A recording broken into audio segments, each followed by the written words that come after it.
Choice and Control, a podcast celebrating people with disability. In this season, we're talking about access, inclusion, and the National Disability Insurance Scheme. This podcast series is brought to you by Carers Queensland, NDIS local area coordination partner in the community. Hi, I'm Jodie van der Wettering. Today I'm talking to Rebecca Johnson, a young artist from Rockhampton who's living with bipolar disorder and chronic illness. Despite it being a really rough year, Rebecca's come out on top with some answers about her health and some amazing achievements with her artwork, even the start of a new business. Originally, I was always interested in music, and so when that kind of became difficult with my physical health, I always found that when I was sick, I would turn to making visual art because it's a lot quieter and not having to deal with, people watching while I'm doing it.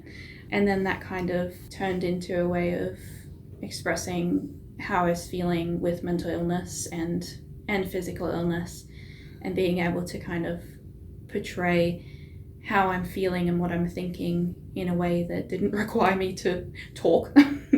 Now Rebecca's sharing her voice and her vision with more people through her art. She's part of an exhibition run by Carers Queensland we'll find out more about in just a moment, and she also has her artwork on the cover of a 2021 calendar. It's by Art from the Margins, which is based in Brisbane, and they created the competition for people facing adversity. So it covered everything from mental illness, physical disability, to Indigenous people and people that are living in rural communities.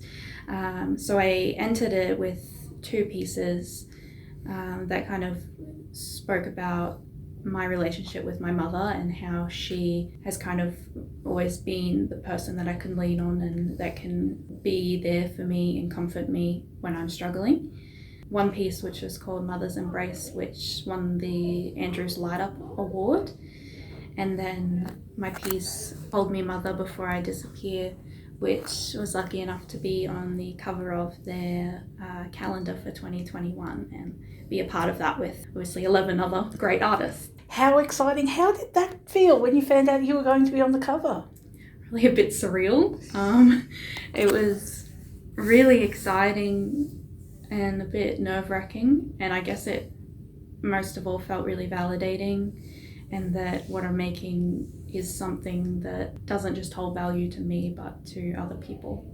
Rebecca also has a piece in the This Is Me art exhibition run by Carers Queensland. It's a celebration of the achievements and talents of people with disability, from professional artists right through to work from kids.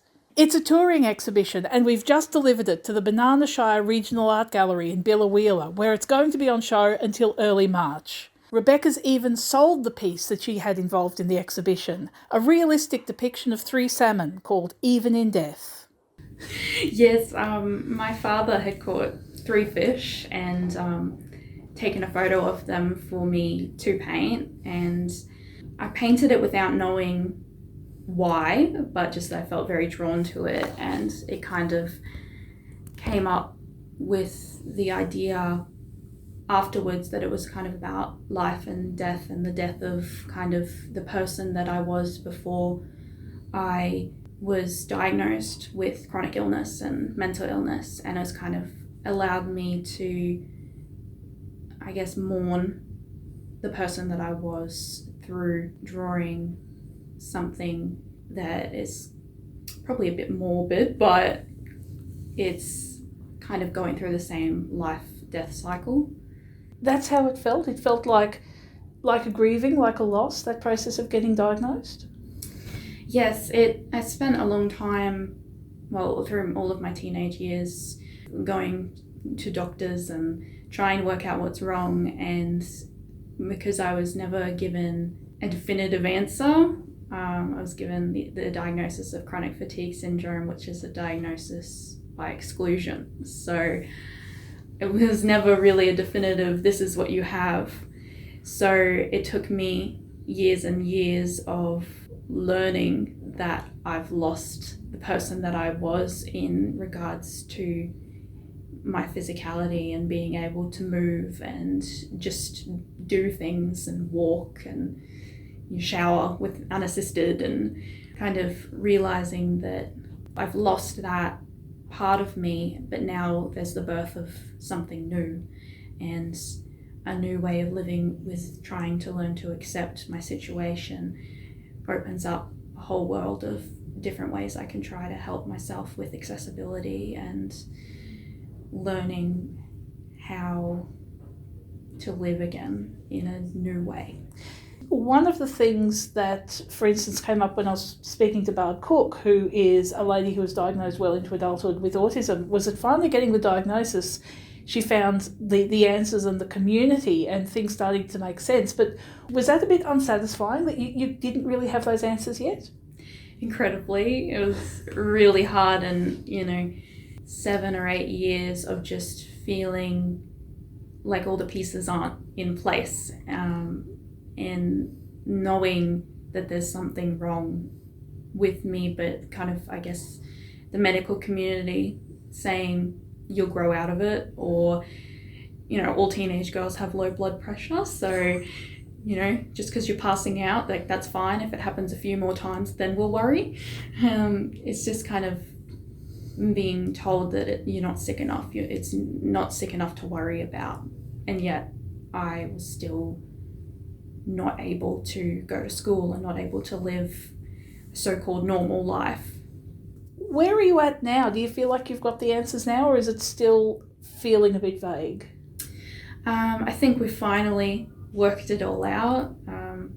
It took about 5 years with the diagnosis of chronic fatigue to then realize that this whole time I've been having irritable bowel syndrome quite severely, which is obviously impacting the fatigue side of things. And then this year, the diagnosis of bipolar disorder, I guess, tied it all together and realized that also how much of a connection there is between the brain and the gut and fatigue, and hopefully now working on all parts of it isolated, that it can kind of start to feel a little bit more calm. And has expressing yourself through art or through music, through craft, has that helped as you've been going through that journey? I think it was the only thing that kept me going. Feeling like I had something to put my energy and my thoughts and especially my feelings into made it feel like if I had something that came out of it that was good, made me feel like it was worth the struggle and worth going through the pain, especially the emotional pain that I have been having with the bipolar. It made it feel like even though this is something really hard and I don't want to handle it, at least I'm getting something creative out of it in the end.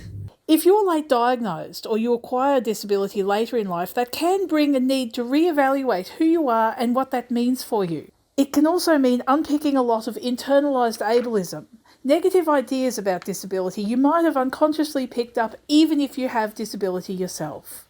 I still struggle with the idea of identifying as disabled because I feel like that's offensive to people with more visible disabilities, but then I acknowledge that other people with invisible disabilities it's just as important for them to have a community and to be able to identify as that. So kind of gatekeeping myself and listening to other people that say, you're not sick enough or you're not disabled enough to be able to identify as something. It's just kind of working through that, and I still have a lot of internalized ableism about it's taken a long time for me to let myself use disability aids, and because I just thought that I should be able to behave like every other healthy person because you'll be all right, it's not that bad. And there is a lot of unlearning in there, and you think you might intellectually know it, but you don't emotionally understand it yet. I was well into my 30s when I suddenly had a revelation that not being able to stand on one leg isn't a moral failing on my part, which sounds ridiculous, but it was something I genuinely felt quite ashamed of. So there is the most ridiculous little bits of internalised ableism, and it does take a long time to unpick that. Yeah, I got a long way to go, but it's just kind of learning, that it's okay if I can't stand up to shower. That's okay, and just because I have a fluctuating illness and disability, that doesn't mean that it's fake or not real or all in my head. And I think for a lot of other people watching, if I can get up on stage and perform 1 week and then be really debilitated and stuck in bed the next, to that they think it's not real or I'm not sick enough, but it is real.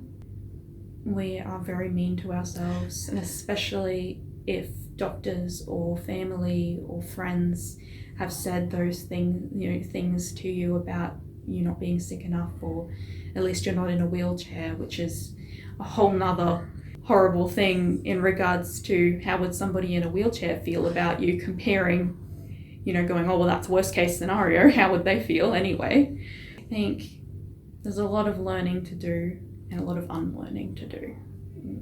Where would you like to go from here? So your idea is to head back to study next year. You're working on a diploma of visual art. Do you have a plan, or is it a take one day at a time situation at the moment? It's funny because I used to be the kind of person, like when I was 12, where I'd plan everything.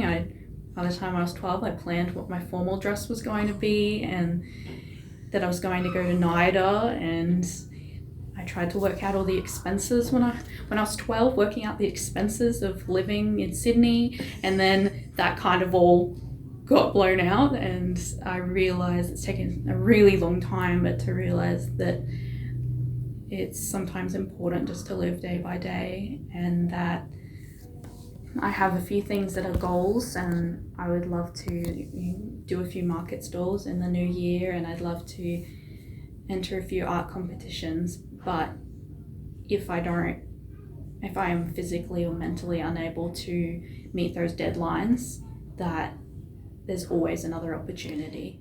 Yeah. Speaking of the market stalls, this is really keen, because not only is it a means of creating something, but then actually potentially having a product you can go and it can become a business in itself. So could you tell us a bit about Tutti Fruitti Handmade? My mum and I decided that we would work together to create some products, especially around crochet, when she had to leave work to look after me.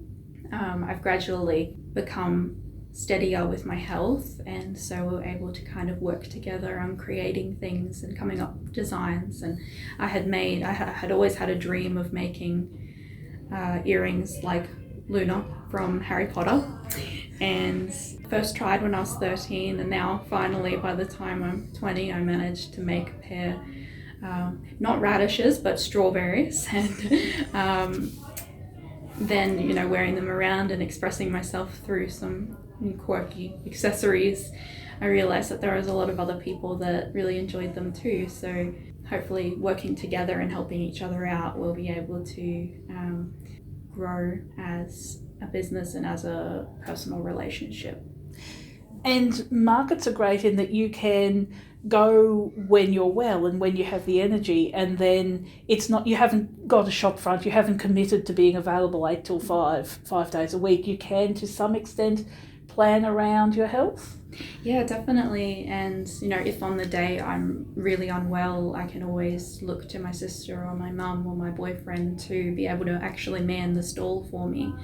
And it's kind of taken a bit of prior planning and starting a month in advance of making things to make sure that I've had a few bouts of migraines and things, so trying to work around that and know that if I got started early on, that even when I had issues come up, that there'll still be a lot of progress made.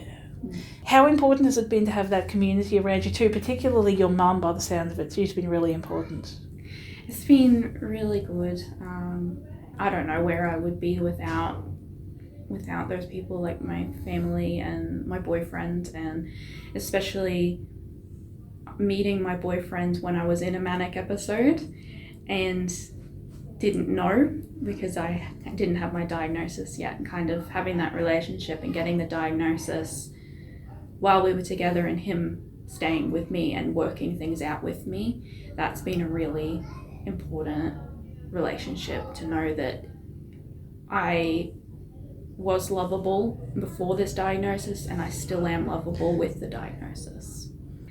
There's a YouTuber, Jessica Kellgren-Frozard, who talks about her wife being constantly referred to as a saint for being with her, and how negative that is, and how that continues to perpetuate the ableism and the idea that in order for somebody to be with someone with a disability, they must be just beyond human, because it must just be so hard.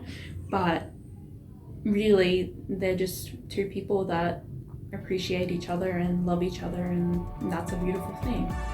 Thanks for joining us at Choice and Control, a Carers Queensland podcast. For more information about Carers Queensland, the National Disability Insurance Scheme, or the local area coordination program, please contact us online at carersqld.com.au. Or you can catch up with us on Facebook, search for Carers Queensland NDIS. This podcast is a place for people with disability to share experiences, stories, and achievements. If you have a story you think we should know about, please contact us through the Carers Queensland Inquiries line at 1300 999 636 or email cq.inquiries@ndis.gov.au. Until next time, thanks for listening.